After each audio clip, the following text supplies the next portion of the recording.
নবীজির সময় হিসাব করে দেখেন, বিদ্যুৎ ছিল না, আধুনিক যন্ত্রপাতি ছিল না, এখনকার মতো পরিবেশ ছিল না, কিন্তু এক একটা শ্রেষ্ঠ ডাকাত দুনিয়ার শ্রেষ্ঠ ভালো মানুষ হয়েছে, ঠিক কিনা?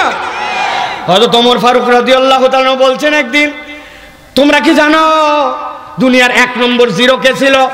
1 নম্বর জিরো ছিল ওমরে ফারুক। আল্লাহ সেখান থেকে দুনিয়ার টপ 1 নম্বর হিরো বানাইছেন ওমরকে। ও দুনিয়ার মানুষ, এই যে জিরো মানুষটাকে হিরো বানালো আর কিচ্ছু নয়, কেবল সূরা তহার কয়েকটা আয়াত চেতনায় এমন আলোড়ন আনছে, মক্কার অনেক লোকে নবীকে নিয়ে ষড়যন্ত্র করছে, কিন্তু কোনো বাপের বেটার সাহস হয় নাই তলোয়ার নিয়ে নবীকে হত্যা করতে যাবে। যেই ওমর নবীকে মারতে যাচ্ছিলেন, ওই কোরআন হযরতে ওমরকে পরিবর্তন করেছে, ঠিক না?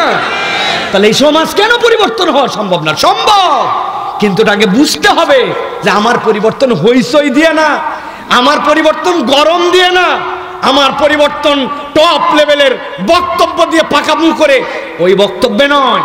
এই পরিবর্তন আসবে কোরআন দিয়ে। আর এই মাহফিলগুলো ওই কোরআনের মাহফিল, কোরআনের দর্শের মাহফিল।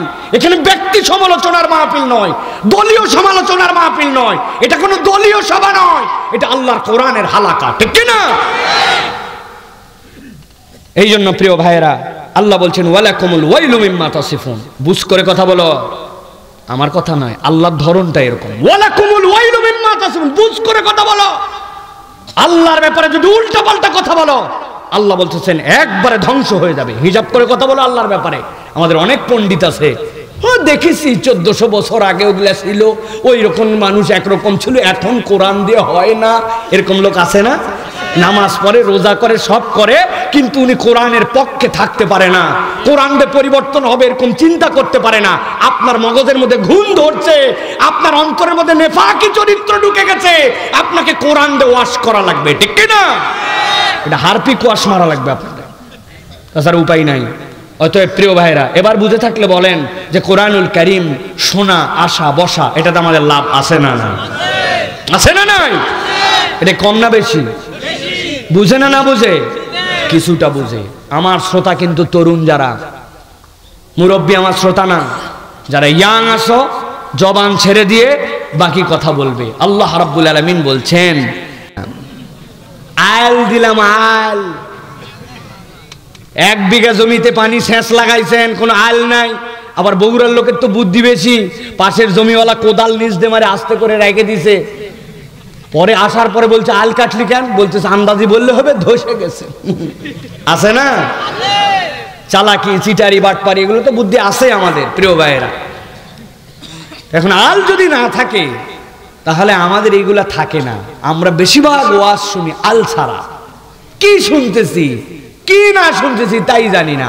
বাড়িতে যায় বলে বক্তা আসছে, ফাটায় ফেলছে। বউ জিজ্ঞাসা করলো কি ফাটালো বা? বলছে তা বলবার পারবো না, কিন্তু ফাটাছে। আছে না ভাই? আপনারা যদি এরকম ফাটানো বক্তা মনে করেন আমাকে, তাহলে আপনারা ভুলের মধ্যে আছেন। আমি ফাটাফাটি বক্তা না ভাই, আমি একটা গুছানো জিনিস আপনাদের কাছে মেসেজ আকারে দিয়ে চলে যাওয়ার নিয়ত করছি। এই জন্য একটু আল দিলাম। 2টা আল মনে রাখতে হবে। এইটা আমার চেতনার পরিবর্তনের মাহফিল, কানের পরিবর্তন না, এন্টারটেইনমেন্ট না, এটা আমার চেতনার পরিবর্তন। একটা মানুষও যদি চেতনায় পরিবর্তন আনে যে আমি আজকের থেকে কোরআনের পরিবর্তন নিজের রঙিন করব, নিজের জীবন, সাকসেস, এই সেই মাহফিল। আর 2 নম্বর বলেছি, বিপদ সকলের আছে, ওই বিপদ থেকে উদ্ধার আল্লাহ রাব্বুল আলামিন করে দিতে চান। তরিকা কি? আতিউল্লাহ ওয়া আতিউর রাসূল, আল্লাহকে মানো আর নবী করিম সাল্লাল্লাহু আলাইহি ওয়াসাল্লামের দেখানো পথ গ্রহণ করো। এর বাইরে আমাদের তৃতীয় কোনো পথ নাই, তৃতীয় কোনো পথ নাই। আপনি যতই সংবিধান সংস্কার করেন, আর যতই আপনি ভোটের ওই কেন্দ্র সংস্কার করেন, সিসি সংস্কার করেন, কোনোটা প্রপার ওয়ার্ক করবে না যতক্ষণ পর্যন্ত না আল্লাহ এবং তার রাসূলের সংস্কারের পদ্ধতিতে আপনি সংস্কার করবেন না, ঠিক কি না? অনেক দীর্ঘ কথা, আজকে আর বাড়ালাম না কথা, এইগুলা নিয়ে আমার বিস্তারিত কথা আছে প্রিয় ভাইরা, আপনাদের কাছে আজকে বললাম না। কিন্তু একটা জিনিস মনে রাখবেন, 5টা কারণে, নূর মোহাম্মদ ভাই এটা খেয়াল করেন, হ্যাঁ, 5টা কারণে আইয়ামে জাহেলিয়াত ছিল, জাহেলি যুগ। কয়টা কারণ? মূর্তি পূজা করত, নারীদেরকে সম্মান দিত না, এতিমের সম্পদ ভক্ষণ করে খেত, চূড়ান্ত যুদ্ধবাজ ছিল, ডাকাত চরিত্রের অধিকারী ছিল, 5টা অপরাধ তাদের ছিল। কি সাংঘাতিক!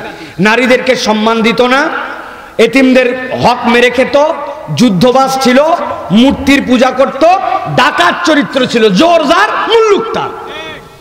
এটা নবীজির সময়ের চরিত্র ছিল। আমি ত্রাণ নিয়ে ঠাকুরগাঁ যাচ্ছি, শীতের ট্রাক ভর্তি করে নিয়ে, কাউরান বাজারে সামনে ট্রাকে বসে আছি, পেছন থেকে একজন মোটরসাইকেল নিয়ে আসে, আমাকে বলছে, হুজুর এগুলো মাল আপনার? হ্যাঁ। বলছে, পিছন থেকে ব্লেড মারে কম্বল নিয়ে চলে যাচ্ছে।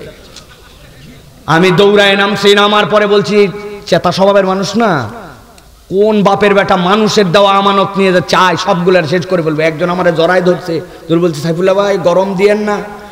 ও ব্লেড মারে বস্তার থেকে কম্বল নিয়ে গেছে, কিন্তু ব্লেড কি আপনার কাছে জমা দিয়ে গেছে? সুযোগ পেলের পর আপনার পেটে মারে আপনার ভুঁড়ি বাইর করে দিবে ওরা। 2 কম্বল গেছে গেছে, জান লিয়া যান। এটা কোন জায়গার ঘটনা? আরে না, আন্দাজি। এইটা হচ্ছে মক্কা শরীফের ঘটনা, নবীজি আসার আগে আগে হালের ঘটনা। এরা হচ্ছে দুষ্কৃতিকারী, এরা হচ্ছে অন্যায়কারী। এদের বাপ ছিল ওই সময়ে নবীজি 25 থেকে 40 বছর, ভালো করে মেমোরিতে ঢুকায় রাখেন, 25 থেকে 40 বছর গাড়ে হেরায় বসে কেবল এই 5টা ইস্যু নিয়ে ভেবেছেন কিভাবে এদেরকে জাহালাত থেকে বের করা যায়। কোনো সমাধান তার কাছে ছিল না।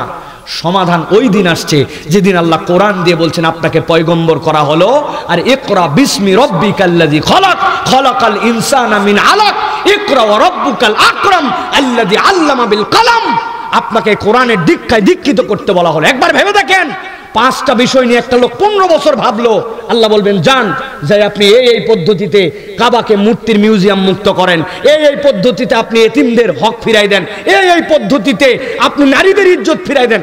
একটা প্রসঙ্গ আসলো না। প্রসঙ্গ আসলো ইকরা বিসমি রব্বিকাল্লাযী খলাক। ওইটা কোন বিদ্যা? ওইটা কোরআনের জ্ঞান। ওই জ্ঞান না দিয়ে বাহিরে লেপ দিয়ে প্রলেপ দিয়ে বাহিরের পরিবর্তন দিয়ে পরিবর্তন হবে না। অতএব ওই জাহেলি সমাজ যেই চেতনায় পরিবর্তন হয়েছিল, ওটা কোরআন দিয়ে পরিবর্তন হয়েছিল। অতএব আমাদেরও পরিবর্তন চাইলে কোরআন দিয়েই করতে হবে। আপনি ঠিক বললেও ঠিক, না বললেও কিয়ামত পর্যন্ত ঠিক। কারণ কোরআন কোনো থিওরির নাম নয়, it's a totally practical term. Nabi Karim সাল্লাল্লাহু আলাইহি ওয়াসাল্লাম দেখাই দিয়ে গেছেন যে এই মানুষের সবচেয়ে বড় ডাকাত ছিল, তারা সবচেয়ে বড় নিরাপদ তার অধিকারী মানুষ হয়ে গিয়েছিল। সুবহানাল্লাহ। সম্ভব, এটা আমাদের সমাজেও সম্ভব। প্রিয় ভাইয়েরা, তাহলে আমরা কোরআনুল কারীম থেকে এখন কিছু কথা শুনতে চাই। রাজি আছেন আপনারা? কারা কারা আছেন দেখি হাত টান করে তোলেন। ওই ল্যাপ কম্বলের ভিতরতে হাত বের করেন। বের করছেন? হাত সোজা করেন, সোজা সোজা, একবারে সোজা করতে হবে। টান টান সোজা, আমার মতো সোজা। ওটা সোজাই হয়নি, দুপচাচিয়ার দিকে সোজা, এরকম সোজা, এরকম না সোজা। সোজা করেন, শক্ত করে সোজা করছেন। আচ্ছা, যারা পারেন নাই আরেকবার নিচে নামান, নিচে নামান, এরকম করে নামান, নামায় একসাথে তোলেন, তোলেন, হাত সোজা করেন। হয় নাই, আরেকবার হাত নামান, সোজা করবেন, সোজা। এবার ডানে বামে তাকায় দেখেন কারা কারা উঠাতে পারে নাই, চেহারাগুলা খালি দেখে নেন। দেখছেন সবাই? এবার হাতটা এরকম করে জোড়া দেন, এরকম করে, এরকম করে, হ্যাঁ এরকম করে ধরে ডান।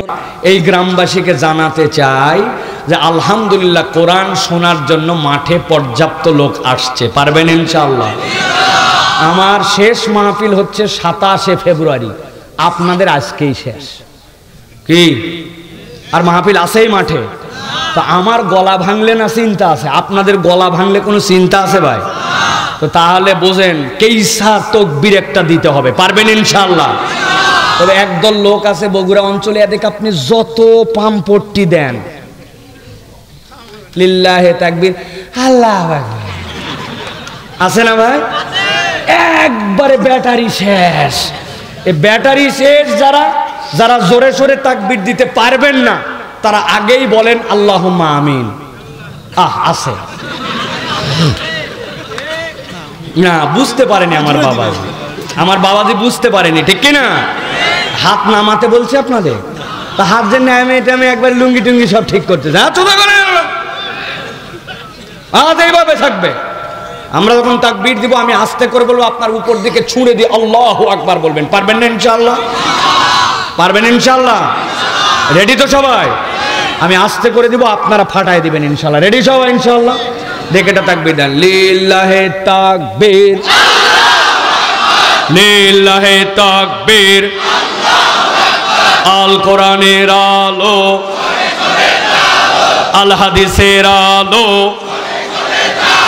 তোমার নেতা আমার নেতা, তোমার নেতা আমার নেতা, আলেম ওলামা যেখানে, লিল্লাহে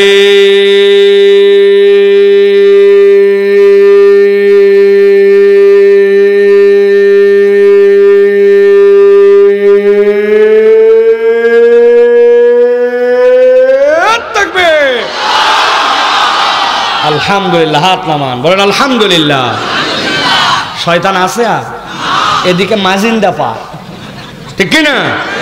প্রিয় ভাইয়েরা, কুরআনুল কারীমের পক্ষের লোকদের এই আল্লাহু আকবারের স্লোগান শয়তান পছন্দ করে না। শয়তান পিছন দিয়ে হাওয়া মারতে মারতে বিদায় হয়। এই জন্য যারা আল্লাহু আকবারের স্লোগান পছন্দ করে না, বুঝবেন এরা শয়তানের মামাতো খালাতো ভাই। যেই সব দলের স্লোগানে আল্লাহু আকবার নাই, সেই সকল দল কখনো মুসলমানের দল হতে পারে না।